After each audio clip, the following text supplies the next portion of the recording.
Hola, muy buenas tardes. Pues bueno, vamos a hablar el día de hoy de la sesión número 3 de lo que es el módulo de restablecimiento del orden público.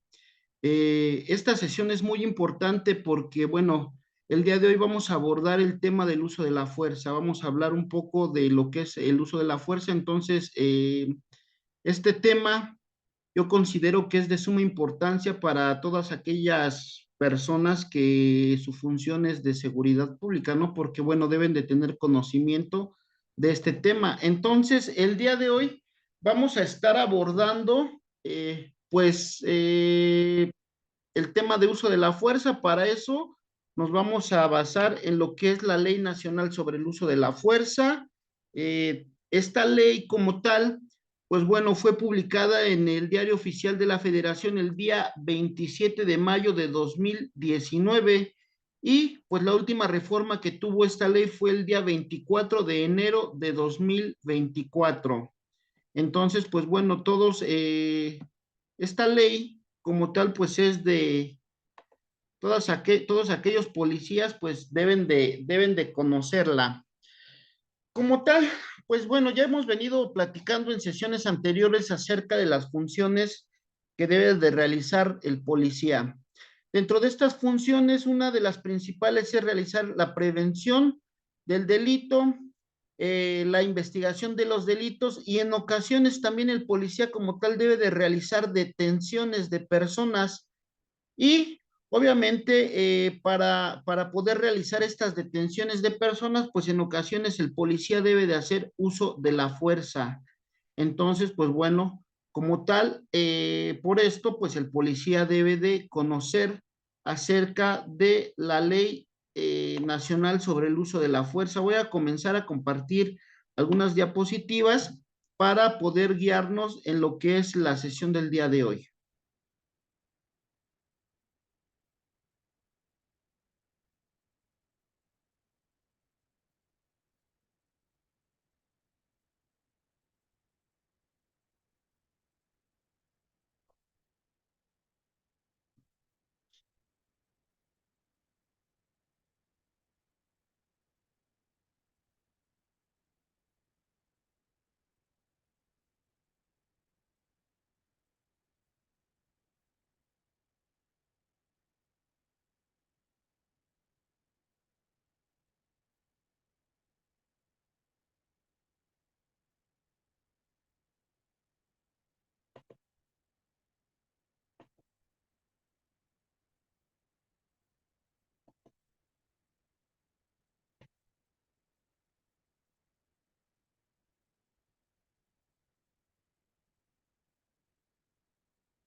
Muy bien, pues bueno, como tal, el tema es uso de la fuerza.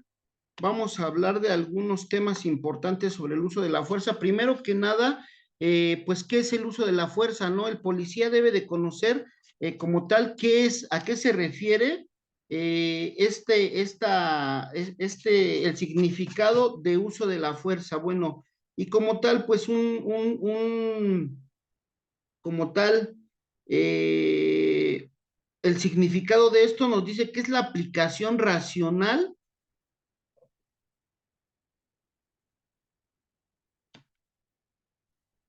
nos dice que es la aplicación racional, congruente, oportuna y con respecto al respeto a los derechos humanos de técnicas, tácticas y métodos de control por los cuerpos policiales sobre las personas que oponen resistencia a una detención. Entonces, bueno, son todas ellas, ya hemos hablado en sesiones pasadas que, bueno, el policía debe de tener conocimiento de algunas técnicas y tácticas policiales que va a utilizar durante el desempeño de sus funciones.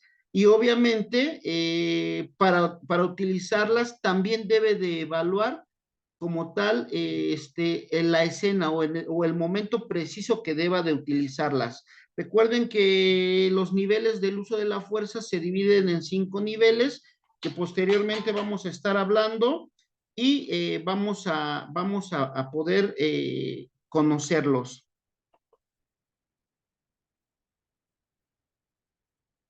Otro concepto también que tenemos de uso de la fuerza nos dice que es la inhibición por medios mecánicos o biomecánicos de forma momentánea o permanente de una o más funciones corporales que lleva a cabo una persona autorizada por el Estado sobre otra, siguiendo los procedimientos y protocolos que establecen las normas jurídicas aplicables. En los dos conceptos en una nos habla de seguir procedimientos y protocolos, en el concepto anterior nos habla de aplicar esas técnicas, tácticas y métodos. Entonces, pues obviamente el policía debe de conocer estas técnicas, tácticas o métodos, o en su caso, esos procedimientos para realizar una detención. Entonces es importante que el policía, bueno, tenga conocimiento de ellos.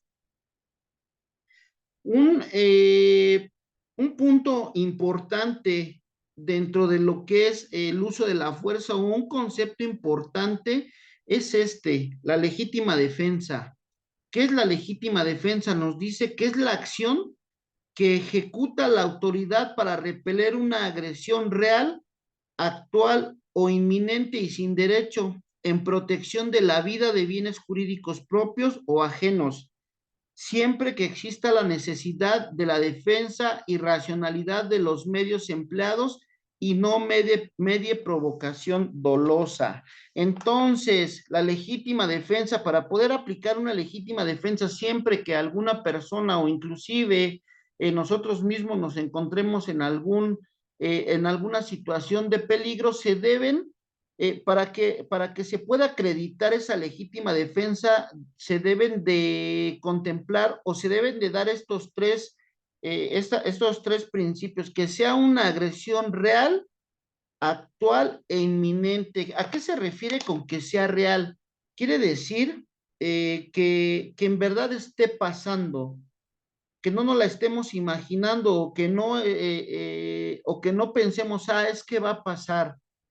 ¿Sí? Es algo que en realidad esté pasando, que sea actual.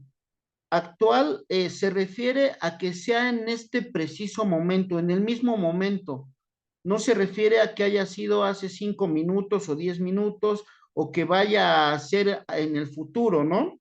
Debe de estar sucediendo en este preciso momento. Y se dice inminente también, a que no la podamos ya evitar, ya está próxima a suceder, ya no se puede evitar.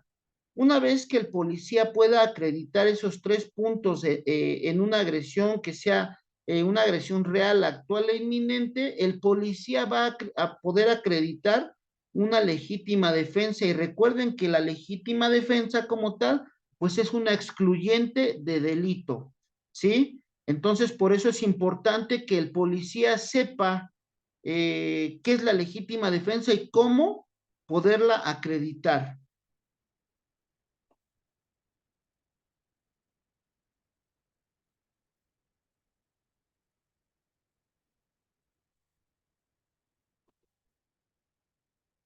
Muy bien.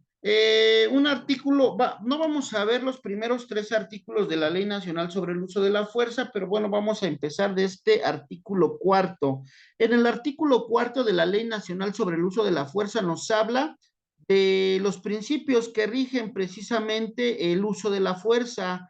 El, el primero de ellos nos habla de la absoluta necesidad.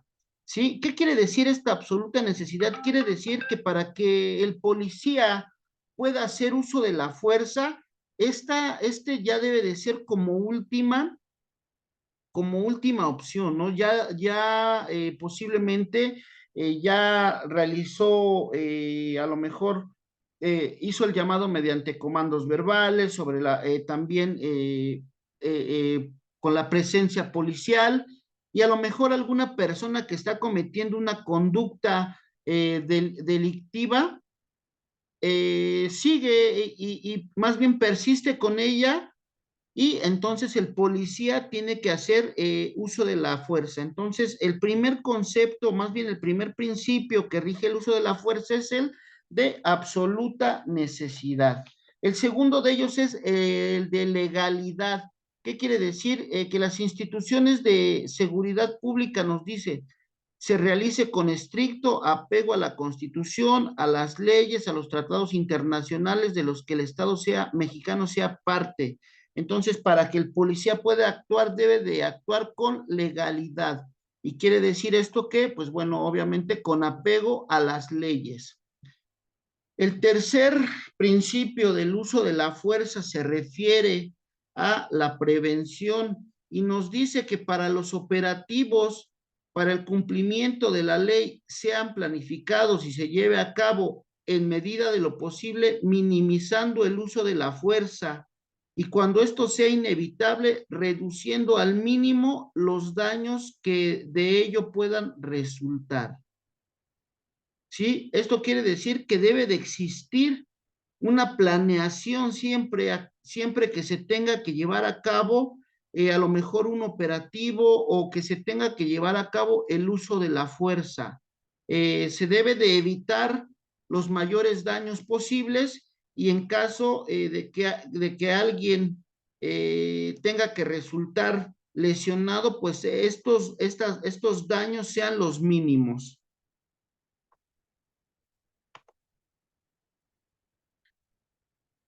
Otro principio es el de proporcionalidad. Nos dice la proporcionalidad para que el nivel de fuerza utilizado sea acorde con el nivel de resistencia ofrecido por el agresor y el nivel de riesgo exhibido, de tal forma que los agentes apliquen medios y métodos bajo un criterio de uso diferenciado y progresivo de la fuerza. Esta proporcionalidad, o más bien este principio de proporcionalidad, no deben de confundirlo. Muchas veces se llega a confundir y se llega a pensar que la proporcionalidad se refiere tal vez a que si el agresor está utilizando a lo mejor para dañar a los cuerpos de policía, no sé, un bat, entonces el policía debe de responder esa agresión con un bat. ¿No? Eso no es proporcionalidad. Este principio de proporcionalidad se refiere a más que nada a qué nivel de resistencia esté aplicando la persona. Más adelante en otro artículo vamos a ver cuáles son esos niveles de resistencia, porque existen 3 niveles de resistencia y con base a ellos es que el policía va a actuar y ahí se va a dar la proporcionalidad. Entonces, es muy importante que no confundan este principio de proporcionalidad. Y el último principio es la rendición de cuentas y vigilancia. Nos dice que para que existan controles de las acciones de uso de la fuerza y sea valorada su eficacia en términos del desempeño de las responsabilidades y funciones previstas por esta ley. Entonces, por eso es que debe de existir este principio de rendición de cuentas y vigilancia, porque como tal, pues el policía, al ser servidor público, tiene que rendir esas cuentas ante la sociedad. Muy bien, aquí nos dice, fíjense que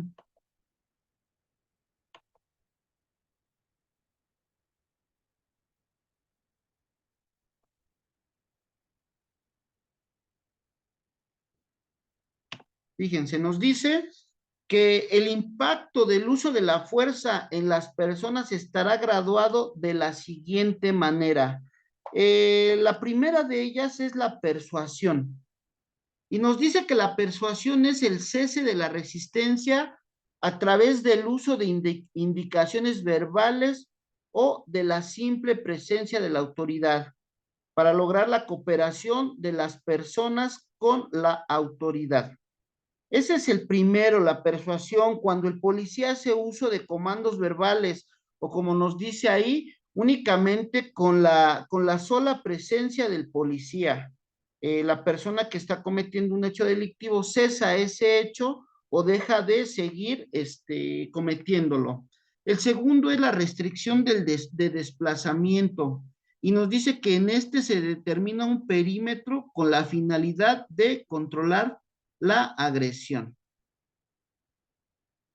El siguiente nos dice que es la sujeción y es utilizar la fuerza física con moderación para lograr el control o aseguramiento de los individuos. Ya en este punto hablando de la sujeción, bueno, obviamente el policía ya debe de utilizar alguna técnica de control para lograr controlar a la persona que está oponiendo una resistencia. Ahorita vamos a ver qué tipos de resistencia contempla lo que es la Ley Nacional del Uso de la Fuerza. La siguiente nos habla de la inmovilización y para esta inmovilización nos dice que se debe de utilizar la fuerza física con intensidad, pudiendo emplear medios o equipos destinados a restringir la movilidad de las personas para lograr su aseguramiento, para lograr ese aseguramiento. ¿Y a qué se refiere? Pues obviamente utilizar a lo mejor en este caso, hablando a lo mejor de un arma de uso, de un arma menos letal, pudiéramos hablar a lo mejor del uso de candados de mano o mejor conocidos como esposas. El siguiente nos habla de la incapacitación y esto se refiere que es utilizar la fuerza física con mayor intensidad, permitiendo el empleo de armas menos letales, así como sustancias químicas irritantes que perturben las funciones sensoriales con la finalidad de neutralizar la resistencia y la violencia, teniendo alta probabilidad de causar lesiones que no pongan en riesgo la vida del agresor. Nos referimos tal vez al uso de agente químico, al uso del bastón PR24. A eso se refiere cuando se habla de incapacitación.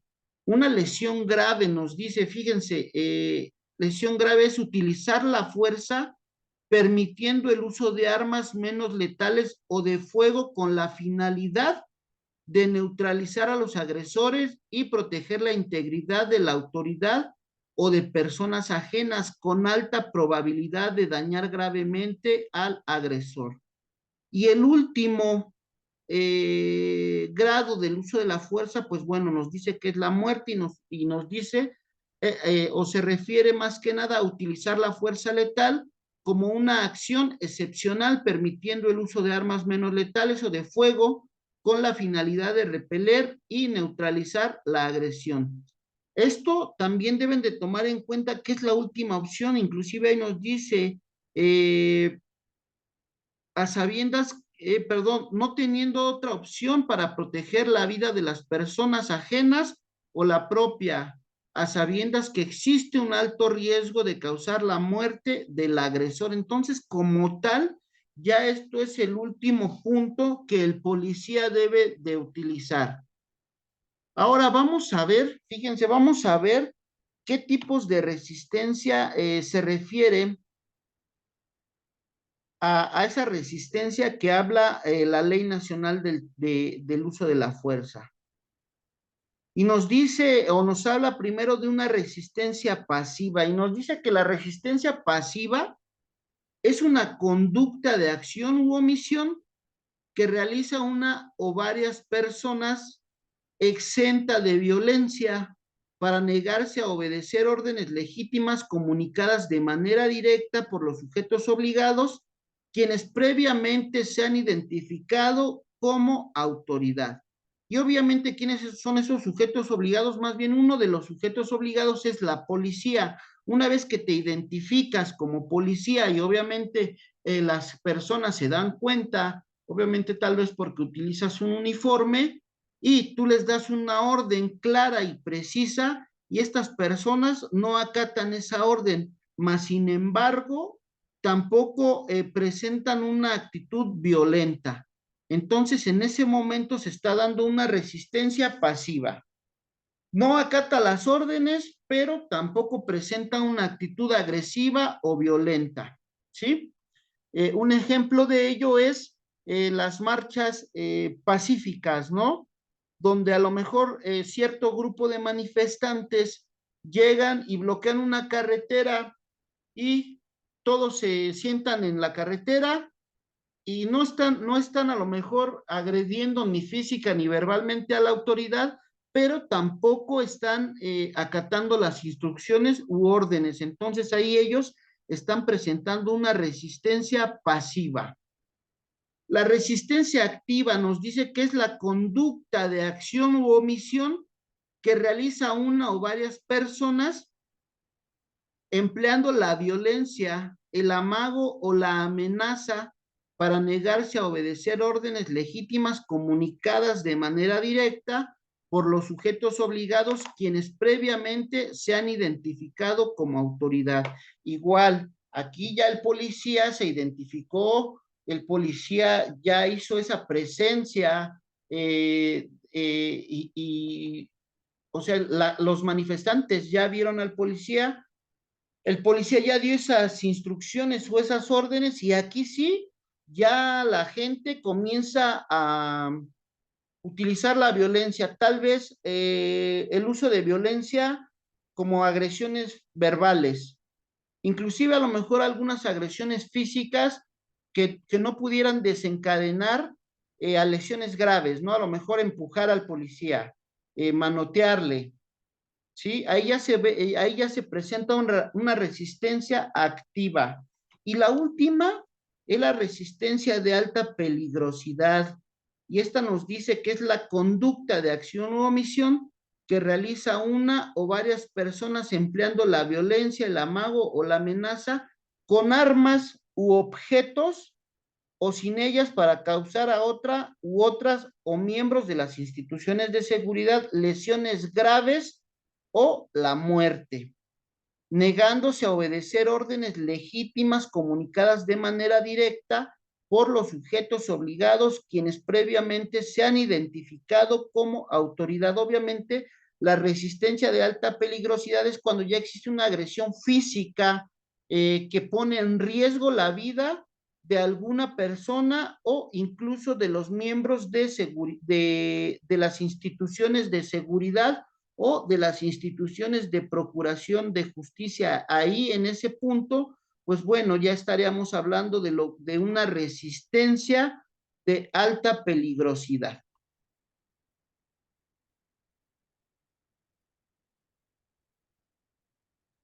Aquí fíjense, quiero que vean este cuadro porque más o menos nos va a decir qué es lo que debemos de utilizar cuando exista para una resistencia pasiva, que es esta, la primera, para la resistencia pasiva, ¿qué va a utilizar el policía? Bueno, va a utilizar esos controles cooperativos, indicaciones verbales, advertencias o señalización.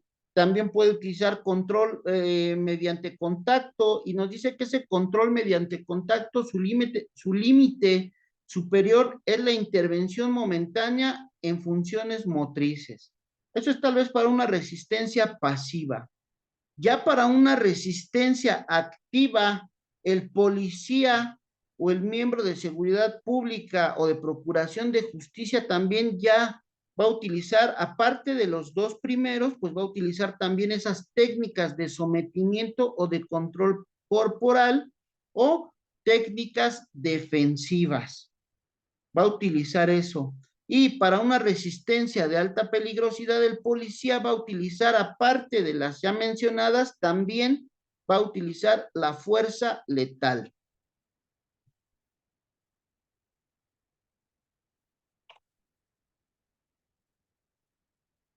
Dentro de la Ley Nacional sobre el Uso de la Fuerza también nos habla de algunas amenazas letales inminentes.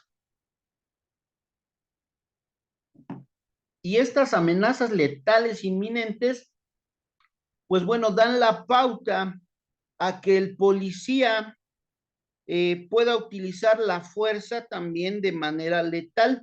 ¿Cuáles son aquellas amenazas letales inminentes? La primera nos dice es la acción de apuntar con el cañón de un arma de fuego o una réplica de la misma en dirección a una persona. Llega la persona y apunta su arma de fuego o su réplica a otra, el policía obviamente primero se va a identificar, va a solicitar que deje de cometer esa acción y si la persona insiste en seguir cometiendo eso, bueno, el policía puede encuadrar esa acción en que es una amenaza letal inminente y por lo tanto el policía puede hacer uso también de la fuerza, ya fuerza un poco más bien la fuerza letal, ¿no? Dos, nos dice la acción de no soltar un arma de fuego o una réplica de la misma después de advertencia clara. ¿A qué se refiere? Igual a lo mejor tú ves a la persona que está armada, que está apuntando, y tú le dices o le das esa instrucción clara, a lo mejor le dices, tira el arma, y esta persona no obedece o insiste en seguir con su arma apuntando ya sea a una persona o inclusive a ti, y después ya que hiciste esa, nos dice de una advertencia clara, insiste, pues bueno, tú puedes hacer, el policía puede hacer uso de la fuerza letal porque también se considera una amenaza letal inminente. Y aquí hay algo importante, nos dice, después de haber realizado después de advertencia clara. ¿A qué se refiere esto? Nos dice, a lo mejor tú le dices, tira el arma, tú ya le estás dando, alto policía, tira el arma. Tú ya ahí en ese momento le estás dando una advertencia clara. No se refiere a que tú le tienes que decir 15 veces, tira el arma, tira, o sea, varias veces. No, ahí nada más nos habla de una advertencia clara. Entonces, con una es más que suficiente, ¿eh?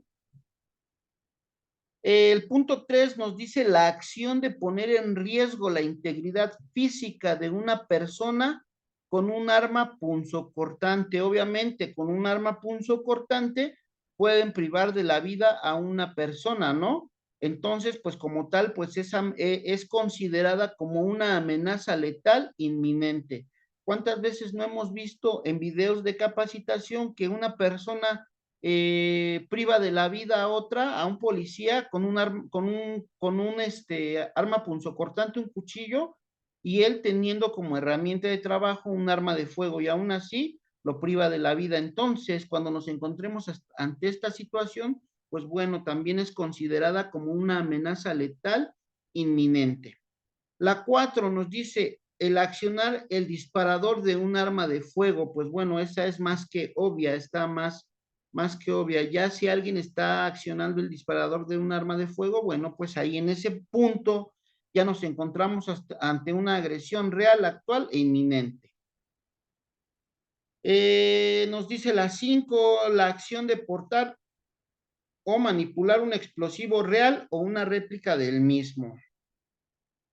O la 6 nos dice las acciones tendientes a perturbar objetos o sistemas que puedan tener efectos letales o incapacitantes en una o más personas.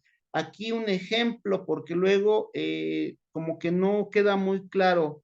Las acciones tendientes a perturbar objetos o sistemas que puedan tener efectos letales o incapacitantes en una o más personas. Un objeto que pueda tener estas características de lesionar a una o más personas puede ser a lo mejor un vehículo, ¿no? Cuando una persona utiliza un vehículo con la finalidad de dañar, pues de dañar a otra, pues bueno, eso es considerado como una amenaza letal inminente también.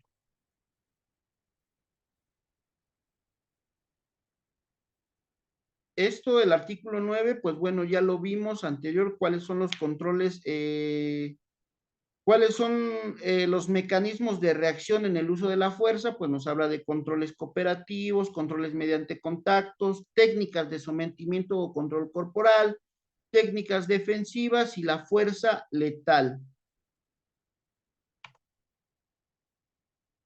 Aquí es importante, este punto sí es muy importante, porque aquí nos habla de los niveles del uso de la fuerza.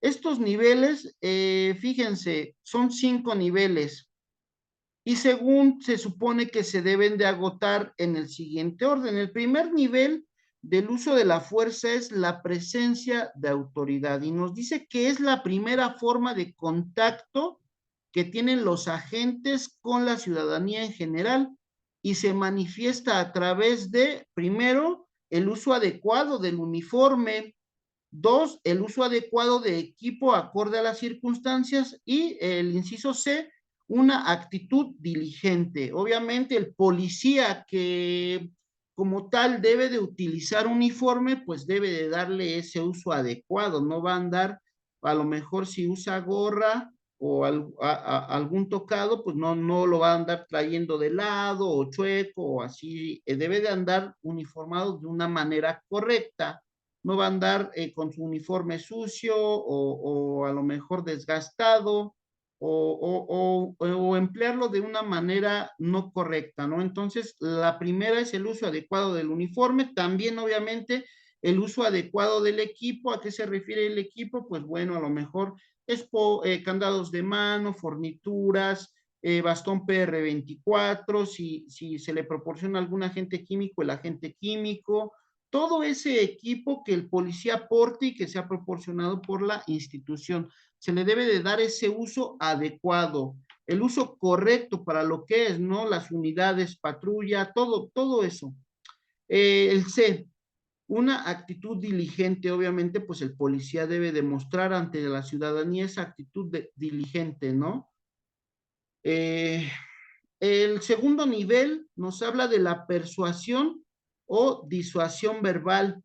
Y esta persuasión o disuasión verbal nos dice a través del uso de palabras o gesticulaciones que sean catalogadas como órdenes y que permitan a la persona facilitar a los agentes a cumplir con sus funciones. Esta es muy clara, esto se refiere a lo que es el uso de lo que el policía conoce como comandos verbales. Alto, alto ahí, policía, deténgase, levante las manos, gire, todo ese tipo de comandos verbales. A eso se refiere el segundo nivel del uso de la fuerza. Tercer nivel, reducción física de movimientos. Y esta reducción física de movimientos se da a través mediante acciones cuerpo a cuerpo a efecto de que se controle a la persona que se ha resistido y ha obstaculizado que los agentes cumplan con sus funciones. Obviamente aquí se va a utilizar alguna técnica de control, por eso el policía también debe de tener conocimiento en esas técnicas de control. Alguna técnica de control puede ser a lo mejor el uso o la aplicación de alguna llave o la aplicación de los puntos de presión para controlar a alguna persona. El cuarto nivel del uso de la fuerza nos dice la utilización de armas incapacitantes menos letales. Y esta es a fin de someter la resistencia activa de una persona. ¿Cuál es la resistencia activa? Cuando la persona no acata órdenes y ya utiliza esa violencia física en contra de la gente, en contra del policía, ya está utilizando una agresión física. Entonces ahí vamos a utilizar ese uso de armas incapacitantes menos letales. Ahorita vamos a ver cuáles son ellas. Y el nivel número 5 nos dice la utilización de armas de fuego o de fuerza letal. Y esta obviamente se va a utilizar para cuando nos encontremos con una persona que presenta una resistencia de alta peligrosidad. No acata órdenes, está utilizando agresiones físicas, inclusive está utilizando armas de fuego o la vida de algún policía o de alguna otra persona se encuentra en peligro. Esa es una resistencia de alta peligrosidad.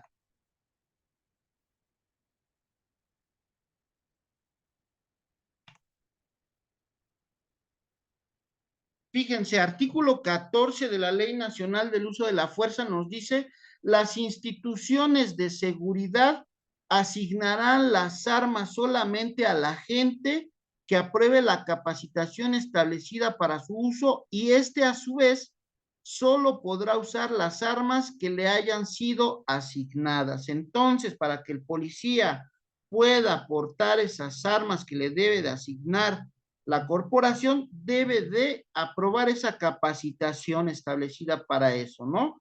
No puede decir es que, pues bueno, como a mí no me dan un arma de fuego, entonces yo me traigo la de mi casa y esa utilizo. No, ahí está mal. Deben de ser proporcionadas por la institución y a su vez esta institución pues les debe de dar esa capacitación para poder utilizarlas.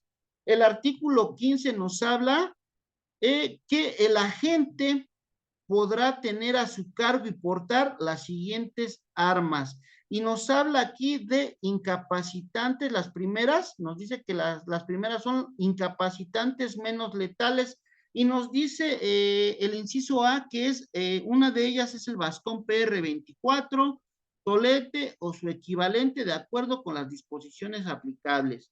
Tal vez en alguna institución no les dan bastón PR24, pero les dan a lo mejor un bastón retráctil, ¿no? Hace casi a las mismas funciones. Fíjense, inciso B, dispositivos que generan descargas eléctricas. Ven cómo la Ley Nacional sobre el Uso de la Fuerza también regula el uso de este tipo de dispositivos.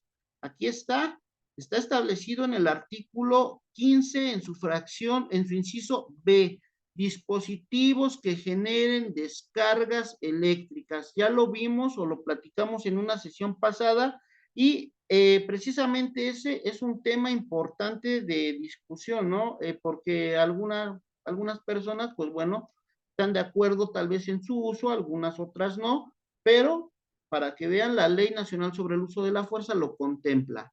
No quiero que confundan también en esos dispositivos como son que son muy vendidos, que son lámparas y que traen, como que dan descargas eléctricas. Los dispositivos que generan descargas eléctricas se refiere a otro tipo de dispositivos como las armas tipo taser.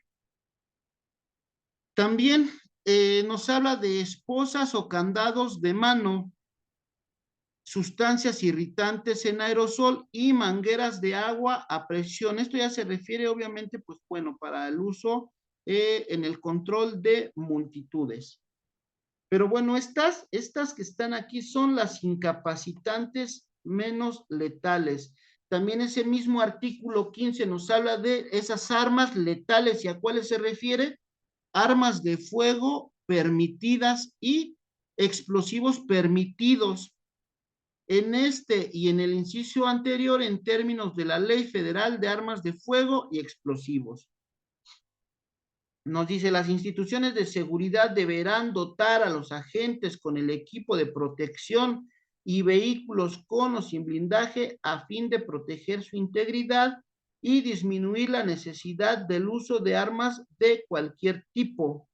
En todos los casos, las armas que se autoricen para los cuerpos de policía deberán apegarse a lo establecido en el párrafo tercero del artículo 24 de la Ley Federal de Armas de Fuego y Explosivos.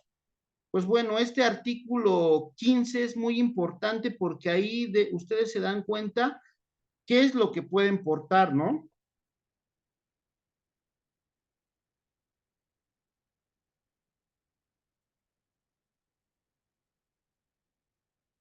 Muy bien, muchachos, pues bueno,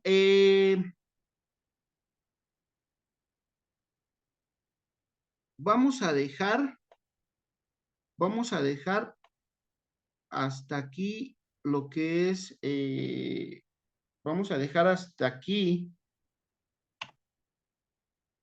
lo que es esta tercera sesión y pues bueno, ya estaríamos viéndonos lo que es la última sesión, todavía nos falta una última sesión y pues ya se vería lo que es el examen.